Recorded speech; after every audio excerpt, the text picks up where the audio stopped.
L'affaire Sarkozy-Kadhafi. C'est l'affaire la plus grave de la Ve République, selon MiddleEastEye.net du 31 octobre 2017.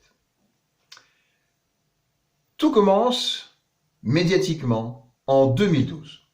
Le journal Mediapart diffusait deux notes laissant supposer l'existence d'un versement de 50 millions d'euros pour le financement de la campagne présidentielle de Nicolas Sarkozy en 2007 par le régime libyen de Mouammar Kadhafi. Le montant officiel de la dite campagne fut finalement chiffré à 20 millions d'euros. Il manque donc 30 millions d'euros.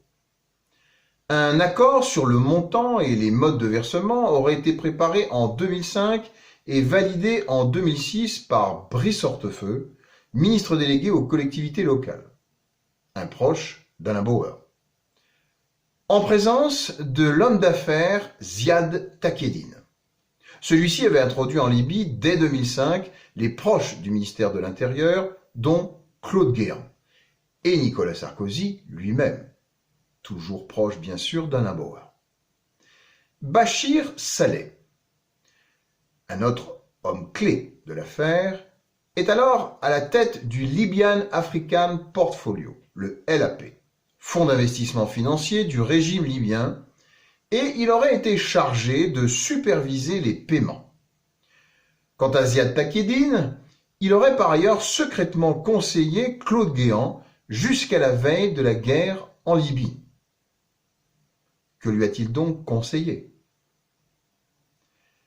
Par ailleurs, Jean-Charles Brizard, un expert antiterroriste, nécessairement proche d'Alain Bauer, est l'auteur de l'une des deux notes visées par Mediapart. Il est alors directeur d'une société de renseignement privé spécialisée dans la question du financement des organisations terroristes islamistes. La justice le présente comme un honorable correspondant français. Il confirmera notamment lors de son interview la présence de Brice Hortefeux dans le montage financier. Détenir aussi un classeur et disposer des montants, des noms, des pays, des dates précises avant de se rétracter le lendemain suite à la publication de l'article. Quelle pression aurait-on fait sur lui pour parvenir à un tel revirement? Rappelons que Jean-Charles Brizard fut dès 1994 attaché militaire au sein du cabinet du Premier ministre Édouard Balladur et collaborateur d'Alain Marceau à l'Assemblée nationale, alors chef de la section antiterroriste du parquet de Paris, nécessairement proche lui aussi d'Alain Bauer. Guy Berenbaum dressera le portrait suivant de Brizard dans Le Monde. Je cite « Je reste après toutes ces années avec un goût amer en bouche à propos de cet homme, dont j'ai du mal à saisir la crédibilité, l'identité, enquêteur ou lobbyiste, agent d'influence ou agent tout court, et l'honnêteté intellectuelle. » Par ailleurs, Moussa Koussa est l'auteur de la seconde note visée par Mediapart. Il est alors chef des services de renseignement extérieurs libyens et il vise Bachir Saleh, le directeur de cabinet de Kadhafi du moment, ayant participé au versement secret pour appuyer la campagne présidentielle de Nicolas Sarkozy. Ceci au travers d'un accord auquel est associé Abdallah Senoussi, qui est le directeur des services de renseignement libyens, mais aussi en présence de Brice Hortefeux et de Ziad Takieddine. Ce dernier ne contestera pas l'authenticité de ce document. Puis, en 2011, peu avant l'intervention militaire en Libye, Mouammar Kadhafi affirme médiatiquement que Nicolas Sarkozy l'a trahi dans une interview non publiée du Figaro, mais qui a été diffusée sur France 3 en 2014. Il déclare, je cite, « C'est nous qui lui avons fourni les fonds qui lui ont permis de gagner les élections. Il est venu me voir alors qu'il était ministre de l'Intérieur, il m'a demandé un soutien financier et on l'a soutenu. » De même, le fils Kadhafi, Saïf al-Islam, accuse le président de la République d'avoir reçu l'argent libyen. Je cite, « Nous avons tous les détails. les comptes bancaires, les documents et les opérations de transfert. Nous révélerons tout prochainement.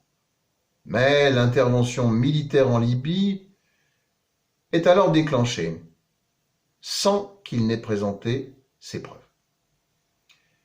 Notons à cet égard qu'Alain Bauer s'exprimait sur ce point en 2016 dans un hôtel parisien pour une loge maçonnique devant une trentaine de personnes. Parmi elles, un intrus qui avait réussi à assister à la réunion alors qu'il n'était pas franc-maçon et qu'il était en lien avec le petit homme. Moi. Cette personne peut attester sous serment qu'Alain Bauer a affirmé ce soir-là, je cite, « avoir conseillé Nicolas Sarkozy de rentrer en guerre ». Conseil que ce dernier avait suivi, Bauer insistant sur le fait, je cite, « qu'on ne pouvait pas, de ce fait, tout mettre sur le dos du président ». Témoin à disposition. De plus, Bachir Saleh, ex-trésorier de Mouammar Kadhafi, recherché par Interpol, a vécu protégé sur le territoire français, avec un titre de séjour, depuis la révolution libyenne ayant entraîné la chute du régime, après avoir pris la fuite en mai 2012. Il sera d'ailleurs photographié par Paris Match en 2012, indiquant qu'il rencontrait un certain Alexandre Djouri, l'ami de Dominique de Villepin, vu ensemble au Ritz notamment. Ce dernier organise en catastrophe son départ vers Niamey, au Niger, en jet privé. Supposé au Sénégal, puis au Mali, il parvient en Afrique du Sud en 2013. Puis en 2018, il est bizarrement visé par une tentative d'assassinat à Johannesburg. 6 balles dans la poitrine. Qui avait donc intérêt à le faire taire? En 2012, Moussa Koussa dément avoir été l'auteur de la note publiée par Mediapart. Nouveau revirement. Quelles pressions ont été effectuées? Mais réfugié à Londres, puis au Qatar, il est réclamé par le Comité national de transition libyen pour des tortures. Il aurait fait l'objet d'un chantage à l'expulsion vers la Libye s'il ne démentait pas les informations de Mediapart. Qui a intérêt de faire cela? En 2013, dans Complément d'enquête sur France 2, Mofta Missouri, l'interprète personnel de Kadhafi, diplomate avec rang d'ambassadeur et qui fut également ministre, confirme l'authenticité du document signé par Moussa Koussa, ainsi que le versement d'au moins une vingtaine de millions d'euros ou de dollars payés en liquide pour la campagne de Sarkozy. Des écoutes judiciaires révèlent qu'à la suite de l'émission, Nicolas Sarkozy, qui n'est plus président de la République, et son directeur de cabinet Michel Gaudin appellent à 2 reprises le directeur central du renseignement intérieur, la DCRI, Patrick Calvar. Et il lui demande, quoi donc, si les services de renseignement ont des informations sur Mofta Missouri. Patrick Calvar est réputé également pour être un ami du précédent DCRI, Bernard Squarcini, proche encore d'Alain Bauer. En 2014, c'est l'affaire Bismuth. Nicolas Sarkozy et son avocat Thierry Herzog sont soupçonnés, on le sait, d'avoir corrompu un magistrat de la Cour de cassation pour être informé de l'avancement judiciaire concernant Sarkozy. Les 3 prévenus sont condamnés en 2021 en première instance pour violation du secret de l'instruction, corruption et trafic d'influence également. Ils font appel du jugement. Par ailleurs, devant les juges français du Qatar, Moussa Koussa reconnaît le contenu de la note, l'impliquant, et 3 experts en écriture attestent que la signature au bas de la note est bien la sienne. En 2015, un expert authentifie le document qui fait mention d'un don de 50 millions d'euros de Kadhafi pour la campagne de Sarkozy en 2007. Claude Guéant, le directeur de campagne, est mis en examen pour blanchiment de fraude fiscale en bande organisée. Rien que cela. Notons que l'homme de la France-Afrique de Charles Pasqua, Daniel Léandri, est un ami de 20 ans de Claude Guéant. Ami également d'Alain Bauer. lui ayant également confié des missions spéciales. Selon Le Point du 9 mai 2013, les drôles d'amis de Claude Guéant. Le même Léandri, dont on se souvient qu'il était en lien avec Alain Bauer pour avoir investi comme lui les francs-maçons dans les syndicats de police et le ministère de l'Intérieur. Parallèlement, le carnet de Choukri Ghanem, un autre homme clé sur lequel nous reviendrons, provoque le plus important procès financier qu'a connu la Norvège. En 2016, Ziad Takieddine, l'intermédiaire sulfureux, est mis en examen pour complicité de trafic d'influence et de corruption d'argent public par une autorité étrangère. Il est en cavale au Liban depuis sa condamnation, comme Carlos Ghosn, dans l'affaire Karachi, à 5 ans de prison ferme. Lors d'un interrogatoire effectué à la demande de la Cour pénale internationale, la CPI, mais resté secret jusque-là, Abdallah Senoussi a expliqué s'être personnellement chargé du transfert de 5 millions d'euros pour la campagne du président français via Claude Guéant et Ziad Takieddine. Le 28 septembre, date majeure, Bernard Squarcini est mis en examen pour de nombreux chefs d'accusation, tels que violation du secret de l'enquête, trafic d'influence, détournement de fonds publics, compromission, entrave aux investigations, faux et usage de faux en écriture publique, recel de violation du secret de l'instruction, atteint au secret des correspondances par personne dépositaire de l'autorité publique, n'en rajoutez plus, la coupe est pleine.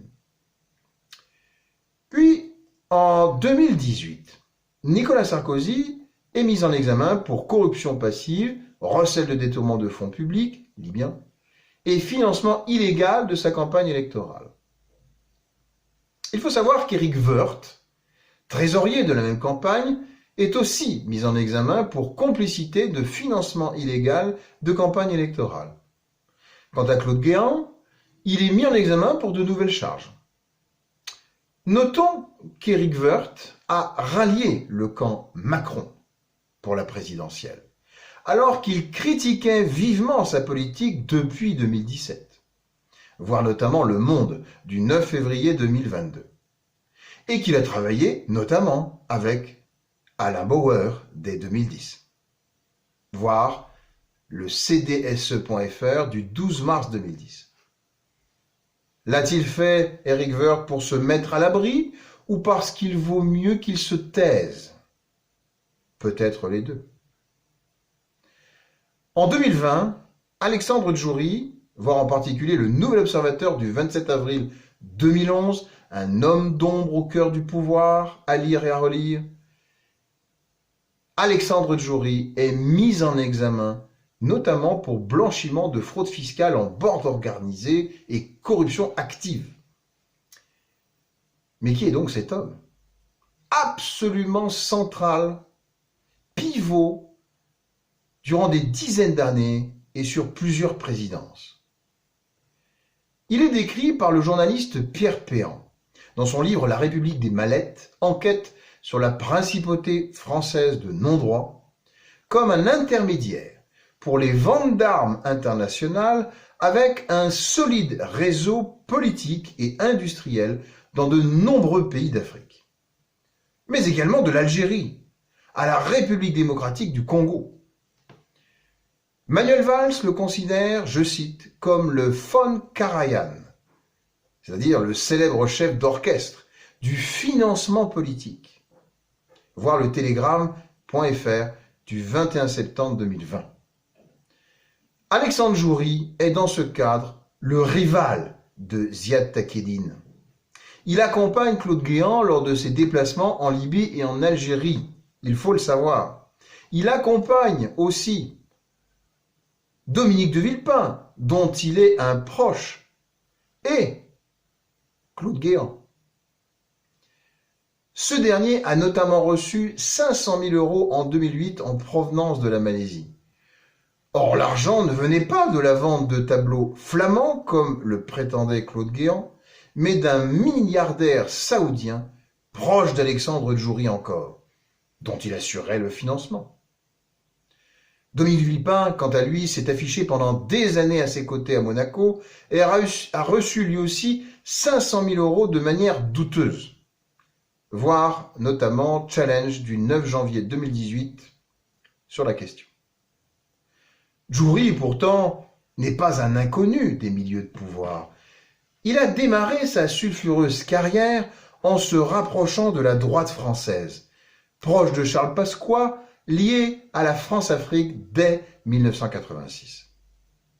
Rappelons que c'est Jacques Foccart qui créa sous De Gaulle la France-Afrique, système décrié de réseau d'influence maintenu par Paris avec ses ex-colonies d'Afrique noire. Voir jeuneafrique.com du 15 septembre 2017, France-Afrique, Jacques Foccart, le prince des ténèbres. Mais c'est de là aussi que démarra la noria de valises africaines, selon l'avocat Robert Bourgi, avec Jacques Chirac et Dominique de Villepin dès 1997.